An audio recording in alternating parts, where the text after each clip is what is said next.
Gentle പാരന്റിങ്ങിനെ കുറിച്ച് സംസാരിക്കുമ്പോൾ ഏറ്റവും വലിയൊരു പ്രശ്നം, അതായത് ജെൻറൽ എന്ന് പറയുമ്പോൾ ആളുകൾ വിചാരിക്കും നമ്മളെല്ലാ സമയത്തും ബ്രീത്ത് ഇൻ എന്ന് പറഞ്ഞിരിക്കുന്ന സ്റ്റേറ്റ് ആണെന്ന്.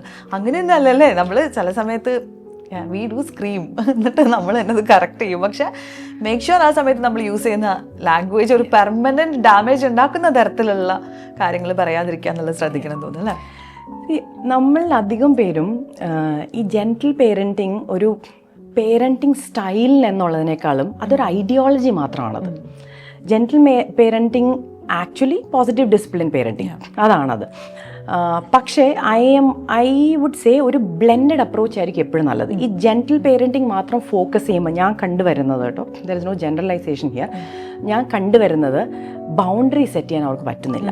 ഇറ്റ്സ് മോർ ഓഫ് ഇമോഷണലിനെ മാത്രം ഫോക്കസ് ചെയ്ത് മാത്രം, എൻ്റെ കുഞ്ഞ് കരയുമ്പോൾ ഞാൻ എൻ്റെ കുഞ്ഞിന് കൂടെ ഇരിക്കണം, കരഞ്ഞിട്ട് 2 hours കരഞ്ഞാലും ഞാൻ കരഞ്ഞുകൊണ്ടേ ഇരിക്കണം. So where is the thing that what are you actually depicting, you can be. So അങ്ങനെ വരുമ്പോൾ കുഞ്ഞുങ്ങൾ ഇറ്റ്സ് ഓൾ ഇമോഷണലി ഭയങ്കര ഒരു ഇൻട്രോസ്പെക്ഷൻ ആയിരിക്കും, പക്ഷേ അവർക്ക് വേറെ മെൻ്റൽ സ്കിൽസ്. സോ ആ കോപ്പിംഗ് സ്കിൽസ് ഡെവലപ്പ് ചെയ്യാനുള്ളത് ഏതും കൂടെ നമ്മൾ പറഞ്ഞു കൊടുക്കണം. അതാണ് actually lot of parents are missing in gentle parenting.